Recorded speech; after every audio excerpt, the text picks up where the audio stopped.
என்ன காரணமோ என்னவோ தெரியவில்லை. அவர் நல்ல அறிவுரையை கூறினாலும் ஹசன் அலி அவர்களின் அறிவுரைகள் அங்கு செவிசாய்க்கப்படுவதில்லை, நடைமுறைப்படுத்தப்படுவதில்லை. இந்த வகையில் நீங்கள் அதையும் அந்த அந்த அந்த விடயத்தை உண்மையில் என்ன நடந்த என்ற விடயத்தை நீங்கள் பார்க்கலாம்.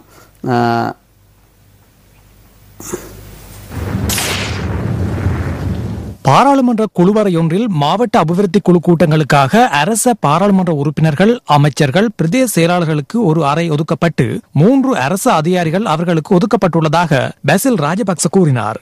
விடயம் அதுவல்ல. செய்தி என்னவெனில், தமிழ் பேசும் மக்களுக்கு தெரிய வேண்டியது மறைக்கப்பட்டுள்ளது.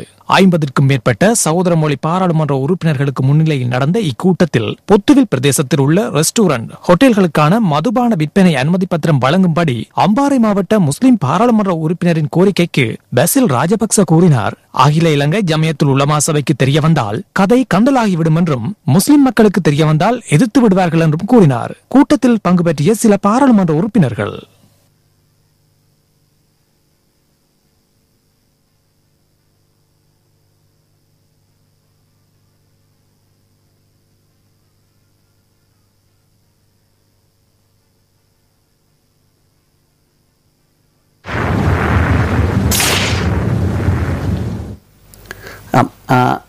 இந்த வகையிலே உண்மையில் பார்த்தால் இந்த விடயத்தை பாருங்கள். இன்று 50க்கு மேற்பட்ட அமைச்சர்கள், பிரதி அமைச்சர்கள் பாராளுமன்ற கடந்த விடயத்தை ஊடகங்களுக்கு செல்லாமல் இந்த அந்த கூட்டத்திலே கலந்து கொண்ட ஒரு சில முஸ்லீம், ஒன்று 2 பேர் தீவிரமாக மறைத்து விட்டார்கள். எனவே ஒரு 50 சகோதர மொழி பாராளுமன்ற உறுப்பினர்கள், தலைவர்கள் இருக்கிற இடத்திலேயே இவர்கள் இந்த பொத்துவிலே மதுபாதன பாவனைக்கான அனுமதியை கொடுக்க வேண்டும் என்ற விடயத்தை இவர்கள் ஒழித்து விட்டார்களா இருந்தால், முஸ்லீம் காங்கிரசும் அமைச்சர் பசில் ராஜபக்ஷ அவர்களும் அல்லது முஸ்லீம் காங்கிரசும் ஜனாதிபதி அவர்களும் தனிப்பட்டு பேசுகின்ற என்ன விடயம் மக்களுக்கு தெரிய வரும். இது உண்மையில் நான் கூறுகிறேன், இந்த முஸ்லீம் காங்கிரஸ் 1981ஆம் ஆண்டு கிழக்கு ஐக்கிய முன்னணியாக அந்த அஷ்ரப் அவர்கள் மிகவும் சிரமத்தின் மத்தியிலே அதை வளர்த்தெடுத்தவர். அவர் வளர்த்தெடுத்து இன்று அதை ஒரு உன்னதமான ஒரு விருட்சமாக, இன்று பாயிஸ் அவர்கள் ஐக்கிய அதாவது அரசில் கேட்கலாம், ஆனால் கேட்டாலும் அவர் போடுகின்ற படம் மறைந்த தலைவர் அஷ்ரப் அவர்களின் படமாகத்தான் இருக்கும். இதை ஒட்டிய வகையிலே இன்று வீரகேசரியிலும் பல கட்டுரைகள் தீட்டப்பட்டிருக்கின்றன. அந்த அந்த அந்த கட்டுரையும் நாங்கள் பார்த்துவிட்டு எங்கள் உரையாடலுக்கு வரலாம் என்று இருக்கின்றேன். ஒட்டுமொத்த தமிழகத்தின் மீது கட்டவிழ்த்து விடப்பட்டுள்ள காட்டு தர்பார். சிங்கள பௌத்த பேரினவாதம் தனது இலக்கினை நோக்கி மிக வீச்சாக முன்னகர்ந்து கொண்டிருக்கிறது. வடக்கு கிழக்காகட்டும் மலையகமாகட்டும் சிங்கள பௌத்த பேரினவாதத்தின் நிகழ்ச்சி நிரல் ஒன்றுதான். ஆனால் முன் நகர்வுகள் பல்வேறு வடிவங்களில் முன்னெடுக்கப்படுகின்றன. அதாவது இந்த பத்தியில் குறிப்பிட்டவாறு நியூ ஸ்ரீலங்கன் ஓர்டர் நோக்கி பேரினவாதம் ஆழ அகல கால்களை ஊன்றி வருகிறது. 1956ஆம் ஆண்டு முகிழ்த்த சிங்கள பௌத்த தேசியவாதம் சுமார் 50 வருடங்களுக்கு பின்னர், அதாவது முள்ளிவாய்க்கால் போருக்கு பின்னர் சிங்கள பௌத்த விஸ்தரிப்பு வாதமாக மறுபிரவேசம் எடுத்துள்ளது. இது ஒட்டுமொத்த தமிழ் பேசும் மக்களின் இறப்புக்கு இறுதியாக விடுக்கப்படும் சவாலும் ஆபத்து நிறைந்ததுமாகும். அதே வேளையில் பேரினவாதம் திட்டமிட்டு மிக லாபகமாக காய்களை நகர்த்துகின்றது. இன்று ஐநா செயலாளர் நாயகம் அமைத்த குழுவின் அறிக்கை பற்றி பேசுவார் எவரும் இல்லை. அரசாங்கம் அமைத்த கற்றுக்கொண்ட பாடங்களுக்கான நல்லிணக்க ஆணைக்குழு குறித்தே இன்று அனைவரும் பேசிக் கொண்டிருக்கின்றனர். ஐநா மனித உரிமை பேரவையும் அது குறித்தே பேசத் தொடங்கியுள்ளது. இன்று எவரும் அரசியல் தீர்வு குறித்து அதிகமாக அலட்டிக் கொள்வதாகவும் தெரியவில்லை. அனைவரையும் காணி விவகாரம், வடக்கு கிழக்கு மாகாண சபைகளுக்கான தேர்தல் குறித்தே அதிக கவனம் செலுத்த வைக்கப்பட்டுள்ளது. தமிழ் தலைமைகளும் மக்களும் அரசாங்கத்தின் நிகழ்ச்சி நிரலுக்கேற்ப பேசிக்கொண்டும் ஓடிக்கொண்டும் இருக்கின்றனர். இது பற்றி மறைந்த மலையகத்தின் தந்தை சௌமியமூர்த்தி தொண்டமான் அவர்கள் என்னுடன் பகிர்ந்து கொண்ட அவருடைய அவதானத்தை, அனுபவத்தை இங்கு பதிவு செய்ய விரும்புகின்றேன். அரசாங்க தரப்பினருடனோ அல்லது அரசு அதிகாரிகளுடனோ தமிழ் தலைமைகள் பேச்சுவார்த்தையில் ஈடுபடும் சந்தர்ப்பங்களில் எல்லாம் அரசு தரப்பினரோ அல்லது அதிகாரிகளோ பேச வேண்டிய விவகாரத்தை திசை திருப்பும் பாணியில் சிறு சிறு பிரச்சனைகளை தூக்கி போட்டு விடுவர். தமிழ் தரப்பு பேச வந்ததை மறந்து வேறு ஒரு விடயத்துக்காக வாதாடி விட்டு சென்று விடுவர் என்பதுதான் மறைந்த சௌமியமூர்த்தி தொண்டமான் அவர்களது அனுபவ பகிர்வு. தமிழ் தலைமைத்துவங்கள் இன்றும் அதே நிலையில் இருப்பதை காணக்கூடியதாக இருக்கின்றது. தமிழ் மக்களுக்கு அரசியல் அதிகார பகிர்வே இன்று தேவைப்படுகின்றது. இது குறித்து கூடுதலான அழுத்தமும் பரப்புரையுமே இன்றைய அவசிய தேவையாகும். ஆனால் தமிழ் தலைமைத்துவங்கள் அதிகார பகிர்வை பின்தள்ளி தேர்தல் குறித்தும் காணி ஆக்கிரமிப்பு குறித்துமே கூடுதலாக கவனம் செலுத்துகின்றன. இதையே அரசாங்க தரப்பும் தென்னிலங்கை சக்திகளும் எதிர்பார்க்கின்றன. அதாவது தேர்தலையும் காணி அபகரிப்பையும் பிரச்சனைகளாக்கி அதிகார பகிர்வுக்கான தேவையை எழாத ஒரு சூழ்நிலையை உருவாக்கும் வேலை திட்டத்தை அரசாங்க தரப்பு மிக வேகமாக முன்னகர்த்தி வருகின்றது.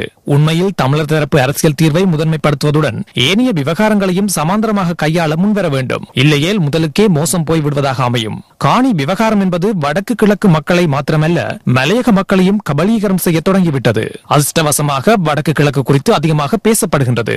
ஆனால் துரதிர்ஷ்டவசமாக மலையகம் குறித்து பேசுவதற்கு எவரும் இல்லாத நிலையில் நாதியற்று கிடக்கின்றது. மலையகத்தில் விஸ்வரூபம் எடுத்துள்ள காணி விவகாரம் குறித்து பேசும் நிலையில் மலையக தலைமைகள் இல்லை.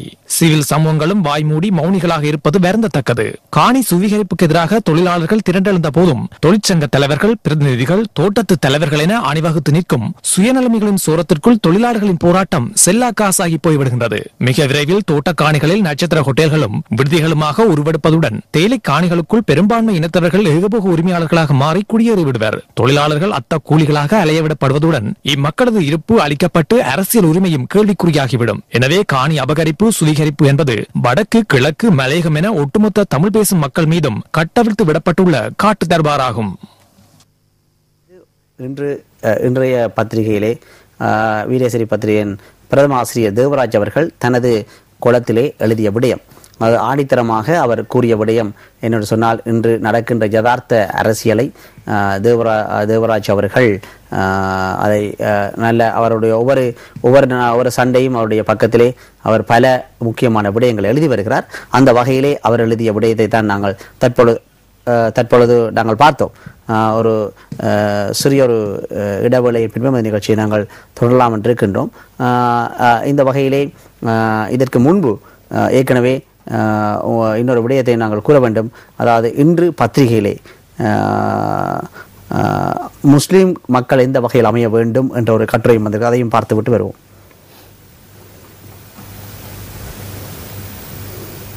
முஸ்லிம் அரசியலில் உடனடி மாற்றம் அவசியம். 1981 நடைபெற்ற மாவட்ட அபிவிருத்தி சபை தேர்தல் வந்தவுடன் கிழக்கிழங்கை முஸ்லிம் ஐக்கிய முன்னணியில் இருந்தவர்கள் ஸ்ரீமாவுடன் ஐக்கியமாகிவிட அஷ்ரப் தனித்து விடப்பட்டிருந்தார். ஆனால் அஷ்ரப் அவர்கள் தனித்து நின்று தமிழர் கூட்டணியுடன் கிழக்கிழங்கை முஸ்லிம் ஐக்கிய முன்னணி கூட்டு வேட்பாளர் பட்டியலில் இடம்பெற வேண்டும் என்பதாகும். இக்கோரிக்கையை தமிழர் விடுதலை கூட்டணி நிராகரித்தது. இது அஷ்ரப்பை மிகவும் பாதித்தது. தென்னிலங்கை பேரினவாத கட்சிகள் வடக்கு கிழக்கு தமிழ் தலைமைகள் இரண்டையும் நம்ப முடியாது. கிழக்கு முஸ்லிம்களுக்கு உடனடியாக தனி கட்சி அமைக்க வேண்டும் என்ற எண்ணமே மக்கள் மத்தியில் ஏற்பட்டது. அஷ்ரப் இதனை கிழக்கு முஸ்லிம் அரசியலில் உடனடி மாற்றம் அவசியம்.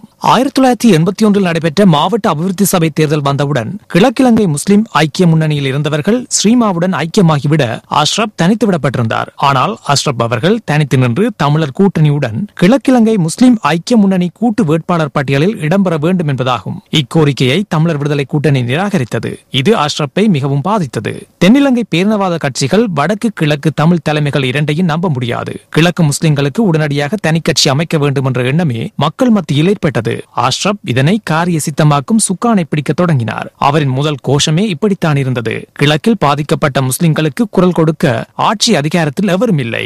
ஸ்ரீலங்கா முஸ்லிம் காங்கிரசின் கொள்கை அடிப்படை நோக்கங்கள் இருந்து திசை மாறும் போக்கு அதனுடைய சந்தர்ப்பவாத அரசியல் நாடாளுமன்ற பிரவேசத்துடன் தொடங்கிவிடுகிறது.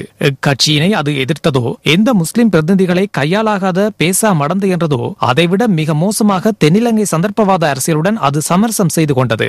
ஸ்ரீலங்கா முஸ்லிம் காங்கிரஸ் தென்னிலங்கை சார் தலைமையின் பண்பு போக்கை படிப்படியாக பெறத் தொடங்கியது. ஸ்ரீலங்கா முஸ்லிம் காங்கிரஸ் ஒரு இனவாத கட்சி என்றும் இன்றைய காலகட்டத்தில் அப்படியான ஒரு இனவாத அரசியல் கட்சி இலங்கை முஸ்லிம்களுக்கு உகந்ததல்ல என்றும் தலைவர் அஷ்ரப் பகிரங்கமாக விமர்சித்தார். இதனால் தேசிய ஐக்கிய முன்னணியாகவும் அமைச்சர் பதவியுமாகவும் ஸ்ரீலங்கா முஸ்லிம் காங்கிரசின் போக்குகள் திசை திரும்பின.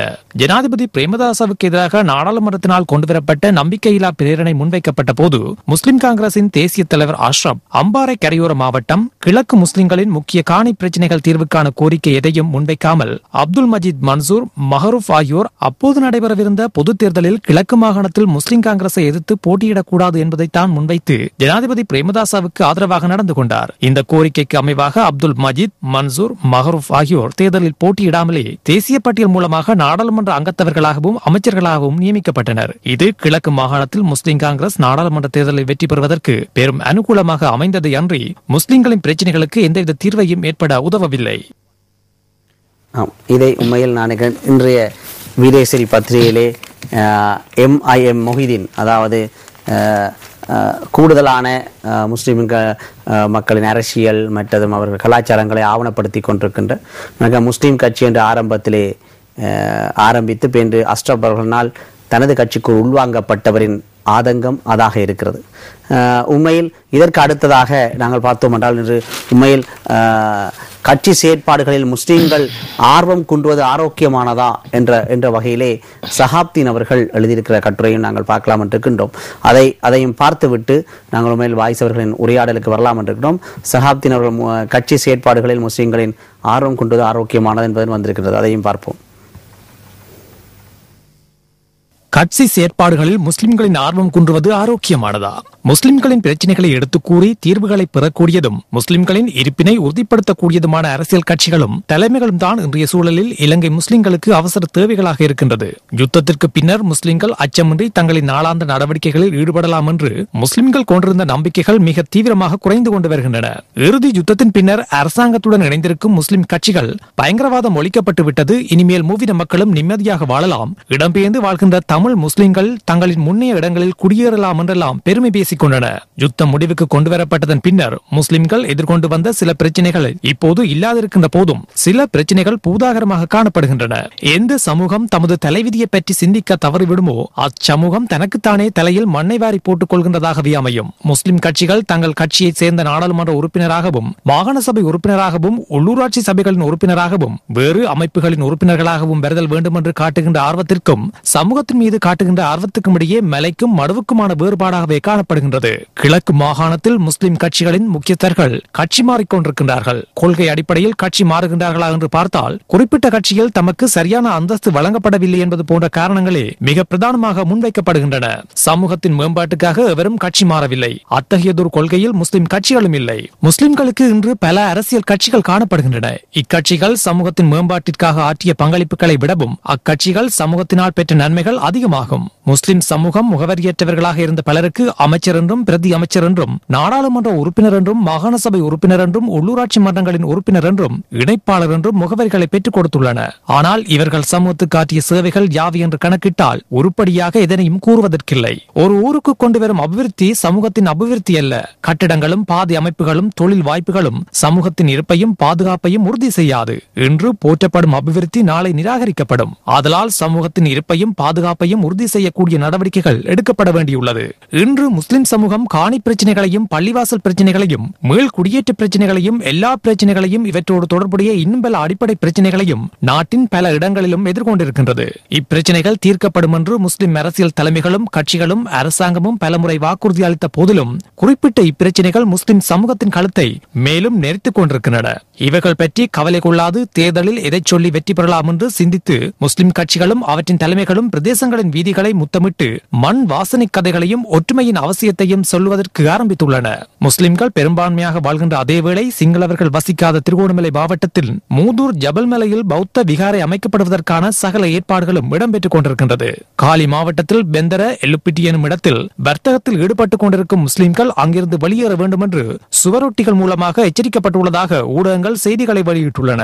மேலும் அங்குள்ள முஸ்லிம் கடைகளுக்கு மனித மலம் வீசப்பட்டுள்ளதுடன் நாய்களை வெட்டியும் இனம் தெரியாதவர்களால் காடைத்தனம் மேற்கொள்ளப்பட்டுள்ளது. பெரும்பான்மை இன மாணவர்கள் கல்வி கேட்கும் சில பாடசாலைகளில் முஸ்லிம் மாணவிகளால் தமது கலாச்சாரத்தினை பின்பற்ற முடியாதுள்ளது. இவ்வாறு பல அடிப்படை பிரச்சனைகளை முஸ்லிம் சமூகம் எதிர்கொண்டிருக்கின்றது. இப்பிரச்சனைகள் தீர்க்கப்படாத வரையில் இந்த நாட்டில் முஸ்லிம்கள் தலைநிமிந்து வாழ மிகவும் கடினமானதாகும். முஸ்லிம்களுக்கு வீடுகள் அமைக்கப்படுகின்றன. அவற்றில் முஸ்லிம்களால் குடியிருக்க முடியாது. ஒரு குறிப்பிட்ட காணியில் முஸ்லிம்கள் சுமார் 20 வருடங்களுக்கு மேலாக பயிற்சியை மேற்கொண்டிருப்பார்கள். அதற்கான ஆவணங்களையும் தங்களின் பெயரில் வைத்திருப்பார்கள். ஆனால் இப்போதைக்கு அவர்களால் தங்களின் வாரிசு சொத்து என்று கூற முடியாது. சட்டவிரோத குடியிருப்பு, புனித பூமி, அரசாங்க நிலம் என்று தெரிவிக்கப்பட்டு அங்கிருந்து வெளியேற்றப்படுகிறார்கள். இப்பிரச்சனைகளின் தாக்கத்தை கூட குறைப்பதற்கு முஸ்லிம் கட்சிகளாலும் தலைமைகளாலும் இயலாதிருக்கின்ற போது இவர்களை நம்பி கயிற்றை கொடுத்துவிட்டு கடலில் இறங்குவதற்கு எந்த புத்திசாதுரியமானவரும் துணிய மாட்டார். இன்று முஸ்லிம் கட்சிகளும் தலைமைகளும் கிழக்கு மாகாண சபை முதலமைச்சர் பற்றியே அதிகம் பேசிக் கொள்கின்றன. முஸ்லிம் சமூகத்தின் இலக்கும் இலட்சியமும் கிழக்கு மாகாண சபையின் முதலமைச்சர் பதவிதான் என்றால் அதனை இலவாக அடைந்து கொள்ளலாம். முஸ்லிம் கட்சிகள் ஒரு பொது சின்னத்தில் கிழக்கு மாகாண சபை தேர்தலில் போட்டியிட்டால் இம்மாகாணத்தின் முழு அதிகாரத்தையும் பெற்றுக் கொள்ள முடியும். ஆனால் முஸ்லிம் கட்சிகள் ஒற்றுமைப்படும் என்று கூறுவதற்கு எந்த அடையாளமும் இப்போதைக்கு இல்லை. தமிழ் கட்சிகளுடனும் சிங்கள பேரினவாத கட்சிகளுடனும் உடன்பாட்டுக்கு வருவதற்கு விரும்புகின்றன. ஆனால் முஸ்லிம் கட்சிகள் ஒற்றுமைப்பட வேண்டும் என்று கூறினால் அதனை ஒரு கசப்பான விடயமாகவே நோக்குகின்றன. இதேவேளை ஸ்ரீலங்கா முஸ்லிம் காங்கிரஸ் மாவட்ட ரீதியில் இளைஞர் காங்கிரஸ் ஒன்று கூடல்களை கிழக்கு மாகாணத்தில் மேற்கொண்டு வருகின்றது. கிழக்கு மாகாண சபை தேர்தல் நெருங்குவதால் இளைஞர் அணியின் அமைப்பாளர் சுறுசுறுப்படைந்துள்ளார். முஸ்லிம் காங்கிரஸில் இளைஞர்களின் பங்களிப்பு குறைவாகவே காணப்படுகிறது. இளைஞர்களின் பங்களிப்பை பெற்றுக் கொள்வதற்கான எந்த செயற்பாடும் காணப்படாதிருப்பதே முக்கிய காரணியாகும்.